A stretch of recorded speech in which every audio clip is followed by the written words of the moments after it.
विश्व में विभिन्न देशों के बीच संघर्ष और तनाव चल रहा है। कुछ देश सीधे युद्ध के मैदान में आमने सामने हैं, तो कुछ के बीच युद्ध जैसी स्थितियां बन रही हैं। ऐसे माहौल में दुनिया भर के देशों की प्राथमिकता अपनी सुरक्षा सुनिश्चित करना है और इसके लिए अधिकांश देश सैन्य हथियारों और रक्षा से जुड़ी योजनाओं पर काफी ज्यादा पैसा भी खर्च कर रहे हैं। अभी हाल ही में आई Stockholm international peace research institute SIPRI की रिपोर्ट इसका सबसे बड़ा उदाहरण है। सिप्री की रिपोर्ट के मुताबिक अमेरिका, चीन, रूस और भारत सहित कई अन्य देशों के सैन्य खर्च में भारी वृद्धि हुई है।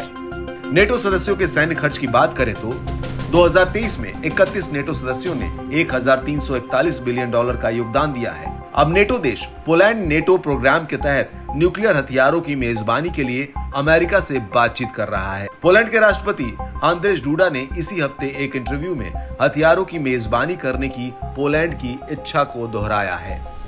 डूडा ने यह भी बताया कि उन्होंने व्यक्तिगत रूप से अमेरिका से अपने परमाणु शस्त्रागार का एक हिस्सा पोलैंड में तैनात करने के लिए कहा था। उन्होंने कहा कि अगर हमारे सहयोगी नेटो के पूर्वी हिस्से की सुरक्षा को मजबूत करने के लिए हमारे क्षेत्र में न्यूक्लियर शेयरिंग के हिस्से के रूप में परमाणु हथियार तैनात करने का निर्णय लेते हैं तो हम इसके लिए तैयार हैं। पोलैंड की इस योजना पर रूस ने चेतावनी दी है।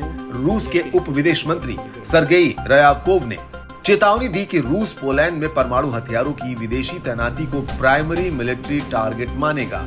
रूस ने नेटो की न्यूक्लियर शेयरिंग अरेंजमेंट के किसी भी तरह के विस्तार को रूस को धमकी देने वाला माना है। रयाबकोव ने कहा कि अपनी धरती पर अमेरिकी परमाणु हथियारों के लिए प्रतिस्पर्धा कर रहे पोलिश राजनेताओं को समझना चाहिए कि उस दिशा में कोई भी बदलाव पोलैंड को अतिरिक्त सुरक्षा प्रदान नहीं करेगा, क्योंकि संबंधित साइटें निश्चित रूप से रूस का टारगेट बन जाएंगी।